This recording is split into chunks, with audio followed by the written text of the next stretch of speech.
Scenes का आगाज।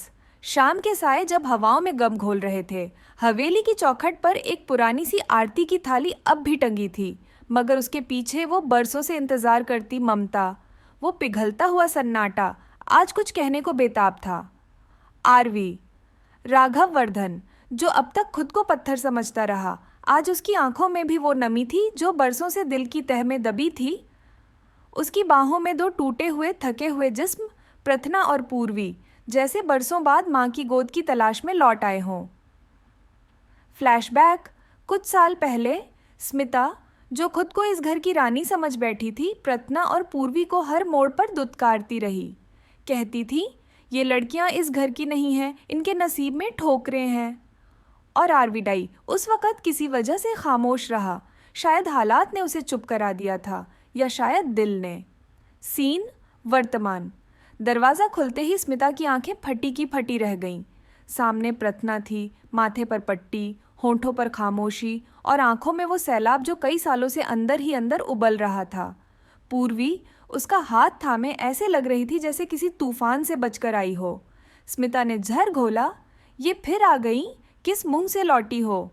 मगर उससे पहले कि कोई कुछ कहता, आरवी ने अपना हाथ उठाया। आवाज़ में वो दर्द था जो बरसों तक बंधा रहा। बस स्मिता, अब और नहीं। ये मेरी बेटियां हैं, मेरे जिगर का टुकड़ा, और आज ये जहाँ से भी लौटी हैं, अपने बाप के घर लौटी हैं, और कोई इनकी वापसी पर सवाल नहीं करेगा। माहौल जमा हुआ था। दादी माँ, जो अब तक पूजा के फूल सजा रही थीं, दौड़ती हुई आईं और दोनों बच्चियों को सीने से लगा लिया।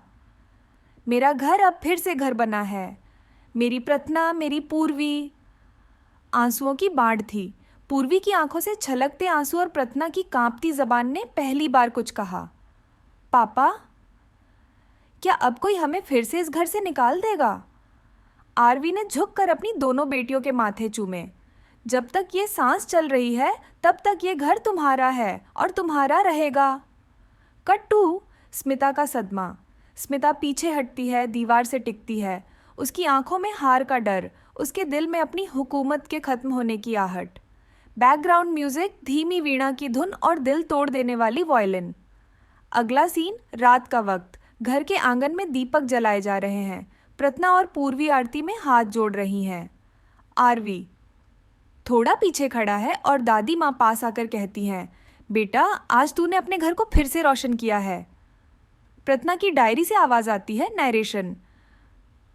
कभी सोचा नहीं था कि वापसी इतनी खामोश और इतनी भारी होगी, मगर जब पापा की आंखों में अपने लिए वो मोहब्बत देखी जो बरसों से तरसते रहे, तो लगा शायद वक्त अब हमारे जख्म भर देगा।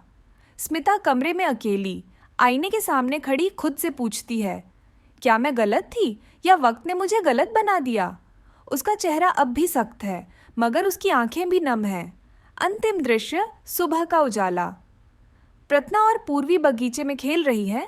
आरवी खिड़की से उन्हें देखता है और मुस्कुराता है, पहली बार दिल से।